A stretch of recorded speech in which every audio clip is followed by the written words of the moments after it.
Ma'asyiral jamaah rahimakumullah, dalam ayat ini Allah memulai kalimat subhana. Apa arti subhana? Maha suci Allah. Ketika Allah berfirman dalam Al-Quran diawali dengan kalimat subhana, dan ini satu-satunya ayat yang tidak ada di ayat-ayat yang lain yang diawali dengan kalimat subhana. Tidak ada, Pak. Tidak ada. 30 juz Al-Quran, ya, 114 surat, tidak ada satupun surat yang diawali dengan kalimat subhana. Itu artinya bahwa kalimat ini atau ayat ini adalah mengandung peristiwa yang luar biasa, ya, yang terjadi pada hamba Allah yang mulia, yaitu yang terjadi pada baginda Nabi besar Muhammad sallallahu alaihi. Subhanallazi, maha suci Allah, ya, allazi zat asra bi abdihi, yang memperjalankan hambanya. Jadi Nabi Muhammad itu melaksanakan Isra dan Mi'raj, ya, bukan hanya ruhnya saja, tetapi ruh dan jasadnya beliau dan sesuatu yang melekat pada diri beliau, ya. Baik pakaiannya termasuk sendalnya, ya. Sendal itu kan menurut kita kan sesuatu yang kotor, benar nggak? Akan tetapi Nabi berada di Sidratul Muntaha bersama sesuatu yang melekat di dalam tubuhnya, pakaian dan berikut sendalnya. Ini sesuatu yang luar biasa, Pak.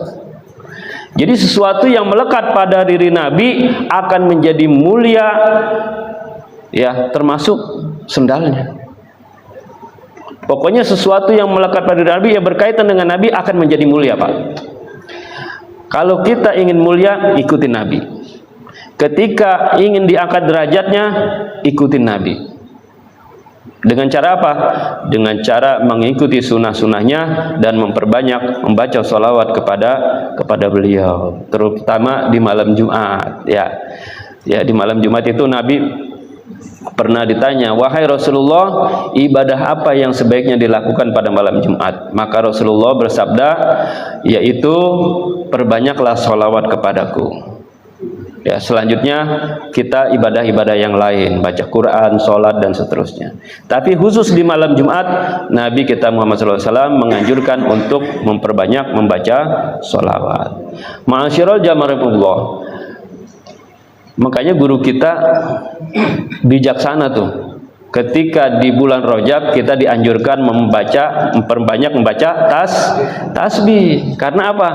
Di dalam bulan Rajab inilah Allah berfirman subhanallazi, yang di dalamnya dalam bulan Rajab ini terjadi peristiwa Isra dan Mi'raj. Makanya di 10 hari pertama kita dianjurkan membaca apa? Subhanal Hayyul Qayyum. 10 kedua kita dianjurkan membaca Subhana Hadis Somad. Kemudian di 10 terakhir yaitu kita dianjurkan membaca Subhanar Ra'u, ya.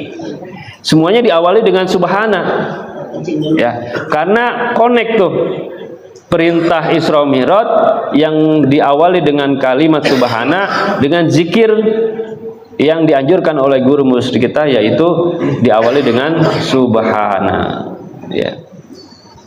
Artinya maha suci Allah. Mudah-mudahan dengan memperbanyak zikir yang dianjurkan oleh guru murid kita selalu dalam keadaan suci. Amin ya rabbal alamin. Kemudian asra bi abdihi, yaitu yang memperjalankan hambanya. Allah tidak menjelaskan atau Allah tidak berfirman subhanallazi asra linabiyhi atau asra li rasulihi, tapi Allah menggunakan kata-kata li abdihi, kepada hambanya, yaitu dalam hal ini bukan hanya kepada Nabi Muhammad sallallahu alaihi wasallam, tapi kepada hamba-hambanya. Bukan secara tekstual, bukan secara ini kita bisa melaksanakan Isra Mi'raj, bukan. Tetapi arti secara hakikatnya kita bisa Mi'raj seperti hal yang dilakukan oleh baginda Rasulullah Sallallahu Alaihi Wasallam melalui apa tadi? Melalui salat, yaitu as-salatu mi'rajul mu'minin. Jadi hamba-hamba Allah yang Allah kehendaki bisa juga mi'rajul mu'minin. Ya bisa kita mi'raj. Ya tapi bukan seperti mi'raj dijemput pakai buruk kemudian dikawal malaikat, bukan Pak. Itu hanya terjadi pada diri Nabi Muhammad SAW dan tidak terjadi pada nabi-nabi yang lain dan hamba Allah yang lain. Hanya sekali dalam sejarah peradaban umat manusia, hanya sekali. Ya. Jadi kalimat li abdihi hanya kepada hambanya yang memperjalankan hambanya lailan pada suatu malam. Ya. Kenapa sih harus malam hari terjadinya? Ya. Jadi malam hari ini menyimpan banyak misteri, ya enggak? Di malam hari ini karena malam hari itu kebanyakan manusia terlelap tidurnya, ya, dan suasana juga gelap, maka malam itu menjadi suatu yang sakral, ya. Doa yang banyak dikabul oleh Allah adalah sepertiga malam. Ya, ibadah yang paling khusyuk dilaksanakan adalah ketika beribadah di malam hari. Karena malam ini memang sesuatu yang luar biasa. Sampai-sampai Allah bersumpah walaili, demi malam. Bersumpah tuh. Saking luar biasanya kondisi malam hari itu.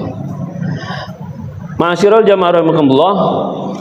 Dan memang peristiwa ini terjadi pada malam hari di sepertiga malam terakhir. Ya, kalau siang-siang mah banyak yang lihat. Iya, enggak seru juga, enggak khusyuk juga, ya enggak. Dan akan menjadi fitnah juga. Ya, ya, ketika orang-orang enggak pada ngelihat di siang hari, wih ada buruk, Nabi Muhammad terbang segala macam.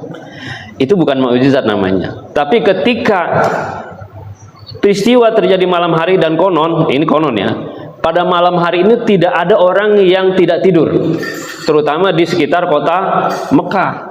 Nggak ada yang nggak tidur, semuanya tertidur semua kecuali baginda Rasulullah SAW yang masih terjaga ketika itu. Nggak ada yang ngelihat satupun, nggak ada. Apalagi sampai ada yang kamerain gitu, live streaming, wah nggak ada. Memang belum zamannya. Jadi peristiwa itu peristiwa yang terjadi pada malam hari minal masjidil harami ilal masjidil aqsa. Dan ini menarik Pak. Kenapa harus dari masjidil haram ilal masjidil aqsa? Dua masjid yang disucikan oleh Allah Subhanahu wa Ta'ala dan pernah menjadi kiblat. Ya, dulu sebelum Allah menetapkan Masjidil Haram atau Ka'bah sebagai kiblat umat Islam, Allah pernah mensyariatkan Masjid Aqsa sebagai kiblatnya umat Islam. Itu artinya bahwa ada koneksinya, ada keterkaitannya antara perintah sholat yang didapatkan oleh baginda Rasulullah SAW dengan masjid tadi. Ya. Seorang akan menjadi abdul sholat berjamaah di masjid. Ya. Makanya minal masjidil harami ilal masjidil aqsa. Dari masjidil haram sampai ke masjidil aqsa. Allazi barakna haulahu, yang Allah berikan keberkahan di sekelilingnya. Ya. Jadi selain juga memang kota Mekah, kota kelahiran baginda Nabi Muhammad SAW, banyak peristiwa-peristiwa yang luar biasa yang terjadi di kota Mekah, sehingga kota Mekah menjadi kota yang paling berkah di muka bumi ini. Ya bayangin Pak, gimana nggak berkah? Negaranya tandus, negaranya gersang, tetapi apapun ada di sana. Bener nggak? Coba yang udah pernah umroh atau haji, nyari apapun ada di sana. Ya, nyari apa coba? Makanan Indonesia ada di sono, banyak. Sampai jengkol juga ada ya Bu ya, Bu Haji ya. Iya. Saking berkahnya kota Mekah itu. Ya terutama air Zam-Zam yang bersumber dari surganya Allah Subhanahu wa taala.